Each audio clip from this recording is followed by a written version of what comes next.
Hello जी, कैसे हो आप सारे। तो आज हम लोग करने वाले हैं अपने लीड कोड का 3884, जो कि आज के डेली कंटेस्ट का प्रॉब्लम नंबर 1 था। प्रॉब्लम जो है वो काफ़ी इजी है। करा है आपके पास एक स्ट्रिंग है जिसकी लेंथ है n, उसके अंदर लोअर केस कैरेक्टर्स प्रेजेंट हैं। आपको स्मॉलेस्ट इंडेक्स i फाइंड करना है such that we have to find smallest index i such that s of i is equals to s of n minus i minus 1। तो इसका मतलब है कि हमें फर्स्ट मैचिंग कैरेक्टर फाइंड करना है फ्रॉम बोथ द एंड्स। सो अगर हमारे पास एक स्ट्रिंग है, सपोज हमारे पास है A B C अगर हम इसमें नॉर्मली देखें तो जो पहला मैचिंग कैरेक्टर है वो यहाँ से हम देखें A है, यहाँ D है। इसमें जो पहला मैचिंग कैरेक्टर है वो है मेरा B, जो कि i इक्वल्स टू 1 इंडेक्स पर प्रेजेंट है। तो यहाँ पर मैं क्या करूँगा, क्वेश्चन काफ़ी सिंपल है। बस मुझे यहाँ पर क्या करना है, सिंपली अपने इस स्ट्रिंग को ट्रैवर्स करना है। I am going to start with a for loop int i equals to 0 i less than. अब मेरे पास यहाँ पर दो ऑप्शन है। पहला ऑप्शन तो है कि मैं पूरे स्ट्रिंग को यहाँ तक ट्रैवर्स करूँ। दूसरा ऑप्शन है कि मैं यहाँ पर अपने ओनली हाफ स्ट्रिंग को ट्रैवर्स कर लूँ, क्योंकि पूरी स्ट्रिंग को ट्रैवर्स करके कोई फ़ायदा नहीं है। सपोज मैं अपने इस करेक्टर पर अगर पहुँच जाता हूँ i इक्वल टू 1 2 3 4 पर, तो मैं अपने i इक्वल टू 4 को किसके साथ मैच करा रहा हूँ, n माइनस आई माइनस 1। n कितना है मेरा, यहाँ पर 7 है, i मेरा 4 होगा, और यहाँ पर देखूँ मैं तो मैं अपने सेकंड कैरेक्टर के साथ मैच करा रहा हूँ। सो मेरा i जब 4 होगा तो मैं मैच करा रहा हूँ किसके साथ, अपने इस कैरेक्टर के साथ।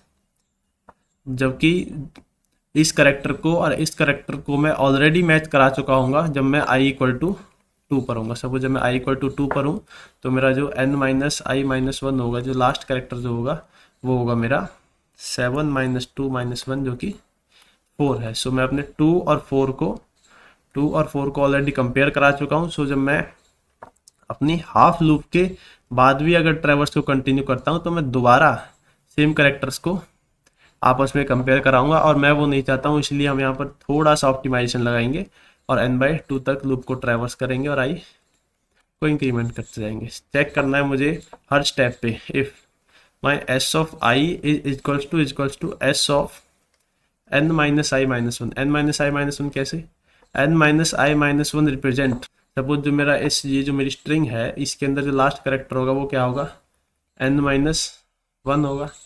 अगर मैं n माइनस 1 के अंदर 1 माइनस कराता हूँ तो इसका मतलब क्या है, n माइनस 1 पर खड़े होकर एक करेक्टर पीछे चले जाइए। सिमिलरली अगर मैं n माइनस 1 पर खड़े होकर -2 कराता हूँ तो इसका मतलब क्या है कि n माइनस 1 पर खड़े होकर आप 2 करेक्टर पीछे चले चले जाइए। सिमिलरली जब मैं अपने n माइनस 1 पर खड़े होकर i माइनस कराता हूँ तो इसका मतलब है कि आप अपने n माइनस 1 पर खड़े होकर के i करेक्टर पीछे चले जाइए। आई होप आप लोगों को ये बात समझ में आई होगी। n माइनस 1 जो है वो मेरा पीछे से 0th करेक्टर को रिप्रेजेंट करता है, और अगर मैं उसमें से i माइनस कर देता हूँ तो n माइनस 1 माइनस आई जो है मेरा वो ith करेक्टर फ्रॉम एंड मुझे रिटर्न करता है।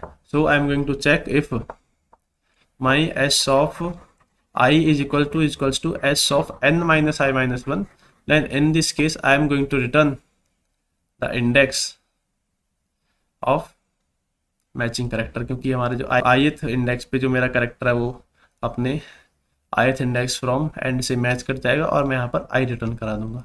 और अगर लूप पूरी लूप को ट्रैवर्स करने के बाद मुझे अपना मेरा जो फंक्शन है वो रिटर्न नहीं करता है, इसका मतलब ऐसा कोई भी करेक्टर नहीं है जो दोनों डायरेक्शन से कॉमन हो। तो मैं इसमें क्या कराऊंगा, रिटर्न करा दूंगा फॉल्स। फॉल्स नहीं, इसमें -1 रिटर्न, इसमें मैं रिटर्न करा दूंगा -1। आई होप आप लोगों की बात अच्छे से समझ में आई होगी। चलिए अब हम इसको कोड करते हैं। We are going to find n equals to s dot length of our string और int i equals to 0 i less than n, इसको n/2 करते हैं, n/2 i plus plus if s of i equals to s of n minus I minus 1, then we are going to return I, otherwise we are going to return -1। और इसको यहाँ पर wrong answer आ रहा है, कह रहा है कि यहाँ पर आपने आउटपुट आ रहा है -1 और एक्सपेक्टेड है 1। तो यहाँ पर आई लेस देन इक्वल टू, इसको मैं बताऊंगा अभी हमने क्यों किया है, और इसको सबमिट करते हैं और ये सबमिट हो चुका है। तो यहाँ पर हमने इक्वल टू क्यों लगाया, सपोज मेरी जो स्ट्रिंग है उसकी यहाँ पर 2 केस पॉसिबल हैं।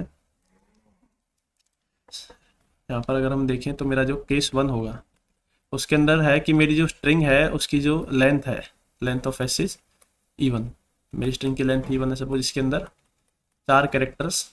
तो जब मेरा i इक्वल टू 0 होगा तो मैं उसको कंपेयर कराऊंगा कौन से, अपने लास्ट इंडेक्स के साथ। जब मेरा i इक्वल टू 1 होगा तो मैं उसको अपने लास्ट से फर्स्ट इंडेक्स के साथ कंपेयर कराऊंगा। ये जो अगर हम देखें इसमें लास्ट से ये 0 है और ये फर्स्ट है, और ये जो है फ्रंट से 0 है और ये फर्स्ट है। तो इन सच अ केस माई ऑल, जो जितने भी मेरे करेक्टर्स होंगे वो सारे जो आपस में मैच होंगे और अब मैं आपस में ट्रू रिटर्न करा दूंगा। वहीं अगर मेरी जो स्ट्रिंग है उसकी लेंथ सपोज ऑड है, उसकी लेंथ जो है 5 है, 4 और 5, तो मैं क्या करूँगा, i इक्वल टू 0 से मैंने स्टार्ट किया, i इक्वल टू 0 को मैंने इसके साथ कंपेयर कराया, i इक्वल टू 1 को मैंने इसके साथ कंपेयर कराया। But when I am using i less than n by 2, so n है यहाँ पर मेरा 5, so I am saying that i is less than 5/2, 5/2 होता है मेरा 2, so i is less than 2। i less than 2 का मतलब मेरा जो i है वो 0 और 1 तक ही चलेगा, वो सेकंड करेक्टर को चेक नहीं करने वाला।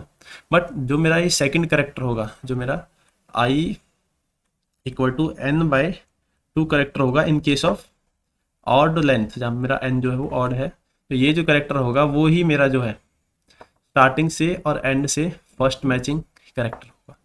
आई होप ये बात आप लोगों को बड़े अच्छे समझ में आई होगी, और यही जो करेक्टर है फिर मैं अपना रिटर्न कराने वाला हूँ। आज की वीडियो में इतना ही, मिलते हैं आपसे नेक्स्ट वीडियो में, तब तक के लिए बाय बाय।